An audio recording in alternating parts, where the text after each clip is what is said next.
සුබදේශනක් ඔයාලා සියලු දෙනාටම මම A+ Travel YouTube channel එකෙන් Amantha D Silva.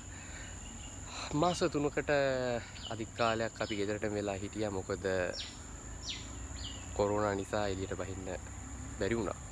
ඒකින් අපි ගෙදරට වෙලා ඉඳලා කොරෝනා ටිකෙන් ටික පහව යන අවස්ථාවේ අද අපි vlog එකක් කරන්න ලෑස්ති වුණා. ඒ තමයි බස්නාහිර පළාතේ ගම්පහ දිස්ත්‍රික්කයේ මේ පැයකමාරක් ඇතුළත ගිහිල්ලා හොදට නාලා විනෝද වෙලා එන්න පුළුවන් දියැලක් තියෙනවද කියලා බලන්න තමයි අපි අද මේ වීඩියෝ එකකින් කරන්න හදන්නේ. එහෙනම් අපි වැඩි කතා බහන්නේ නැතුව දැන් යමු වීඩියෝ එකට. අපි තාම subscribe කරලා නැත්නම් දැන්ම subscribe කරන්න අපිට තියෙන රතු පාට subscribe button එක ඔබලා bell icon එක click කරන් ඊළඟ වීඩියෝ වලගේ ළඟටම ගෙන්න ගන්න අවස්ථාව තියෙනවා. දැන් වෙලා උදේ 8:00යි. වැඩි කතා බහ නැතුව එහෙනම් අපි දැන්ම වීඩියෝ එකට යමු. තව විශේෂයෙන් කියන්න තියෙනවා අපි අද යන්නේ බයික් එකෙන්.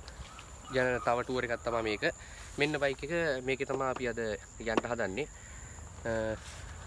මේකත් අත්ත වශයෙන්ම කිව්වොත් බයික් එකෙන් යන vlog එක.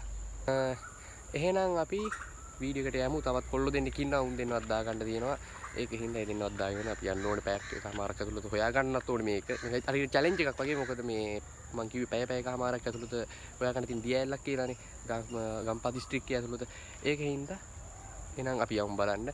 මේක අනිවාර්යෙන් පවුල පිටින්ම නාන්න පුළුවන් තැනක් තමයි මම මේ වීඩියෝ එකෙන් ඔයාලට ගේන්නේ. එහෙනම් අපිත් එක්කම දිගටම රැඳී සිටින්න වීඩියෝ එක වෙන්න. එහෙනම් ඔයාලට සුබ දවසක්.